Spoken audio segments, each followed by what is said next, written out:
What's up guys, welcome back to the channel, and today is a very special video because today is the 10-year anniversary of Ninjago Season 5 Possession. So let's talk about this.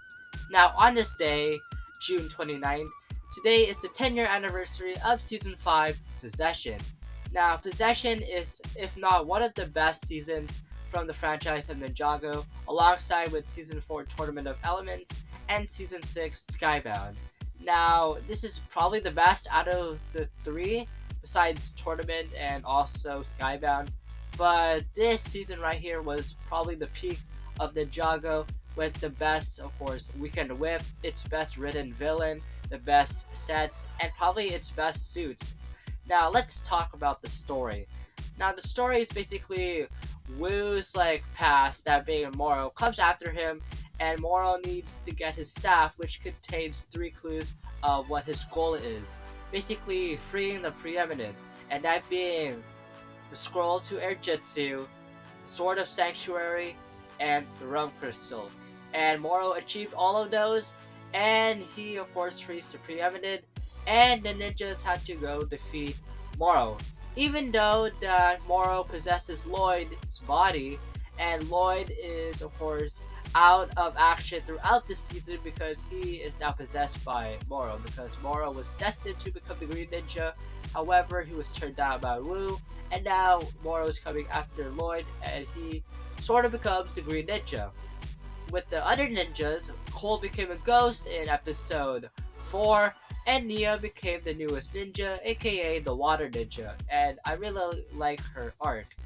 And basically, that's the whole story of Possession, which I really like the premise of the story, and the ninjas needing to find Lloyd, rescue him from Moro because Lloyd is possessed by Moro. And I really like the arc with the characters. Now, Cole, I really like Cole's arc just because in episode 4, Cole did become a ghost after retrieving the scroll of Air Jitsu to, of course, learn Air Jitsu, which the concept of Air Jitsu was great. However, they could still do Spin Jitsu and they could still fly without using Air Jitsu, so it was a dumb concept, but hey, at least it was worth it for the gimmick of the sets, which we'll talk about the sets later.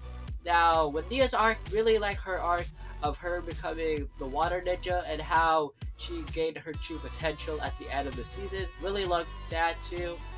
But my favorite, without any doubt, it has to be Moro because he's probably one of the best written villains ever, besides Garmadon. But Moro is a fan favorite Ninjago villain, and he is still relevant to this day, 10 years later, in Dragon's Rising Season 3. Love to see him coming back, and really like Moro as a character. He's, if not one of the best Ninjago villains out there. Now, with that out of the way, let's talk about some other things.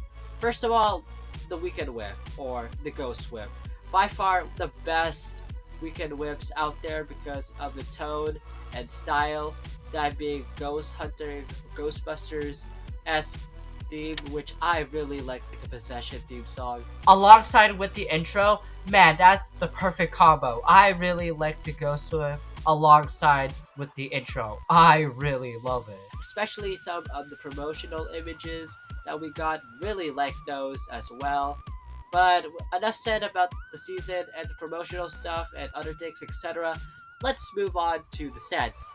Now, the sets that we got were pretty good. We, of course, got the Ronin REX. We, of course, got the Temple of Air Jitsu. We got the Final Flight of Destiny's Bounty.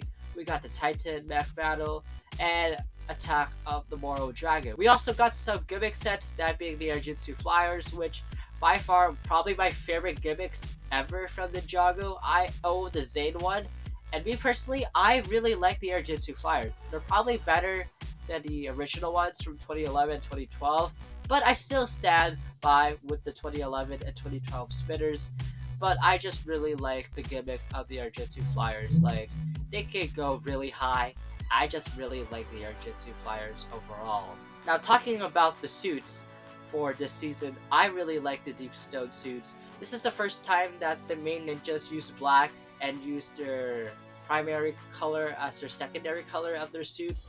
So I really like the black on red on Kai, black on green on Lloyd, etc., etc. You get what I mean.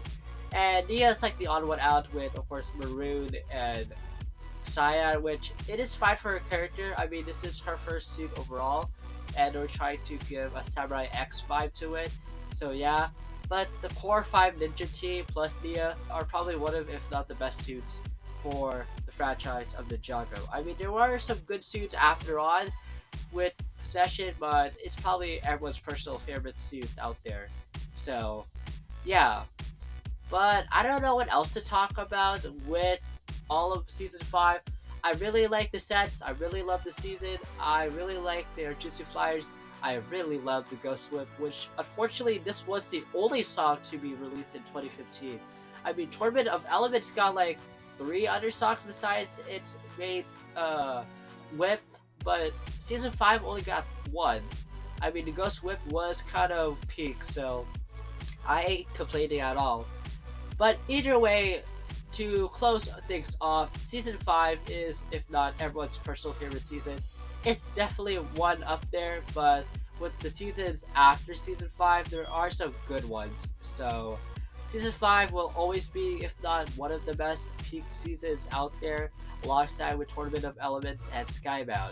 Now, after season 5, this season got some inspirations moving forward with Dragon's Rising Season 3 Part 2, with of course the ghost element, that being the spectral ghosting, which I really like how Dragon's Rising Season 3 Part 2 has to do with all the spectral stuff like that. And since Moro of course returned, we of course have to include some ghost elements alongside with that.